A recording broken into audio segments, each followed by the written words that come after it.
যুক্তরাষ্ট্রের পক্ষ থেকে ইরানের কাছে করা যুদ্ধবিরতির প্রস্তাব প্রত্যাখ্যান করেছেন সর্বোচ্চ নেতা। ইরানের নতুন সর্বোচ্চ নেতা মুজতাবা খামেনি যুক্তরাষ্ট্রের সঙ্গে উত্তেজনা কমানো বা যুদ্ধবিরতির প্রস্তাব প্রত্যাখ্যান করেছেন। তেহরানের কাছে এসব প্রস্তাব পাঠানো হয়েছিল বলে আজ মঙ্গলবার একজন ঊর্ধ্বতন ইরানি কর্মকর্তা জানিয়েছেন। ওই কর্মকর্তা বলেন, নিজের প্রথম পররাষ্ট্রনীতি বিষয়ক অধিবেশনে মুজতাবা খামেনি যুক্তরাষ্ট্র ও ইসরায়েলের বিরুদ্ধে প্রতিশোধ নেওয়ার বিষয়ে অত্যন্ত কঠোর ও অনমনীয় অবস্থান দেখিয়েছেন।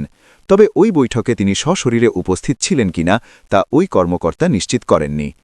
ইরানের রেভলিউশনারি গার্ডস কোর বা আইআরজিসি মুজতাবা খামেনিকে অভিনন্দন জানিয়েছে। রাষ্ট্রীয় গণমাধ্যমে প্রকাশিত একটি বিবৃতিতে আইআরজিসি খামেনির প্রতি তাদের আন্তরিক ও আজীবন অনুগত্য ঘোষণা করেছে। তারা জোর দিয়ে বলেছে যে তারা সব আদেশ মেনে চলবে এবং তা বাস্তবায়নে সদা প্রস্তুত থাকবে। ইসরায়েল এবং যুক্তরাষ্ট্রকে কোনো ধরনের ছাড় না দেওয়ার ঘোষণা তাদের।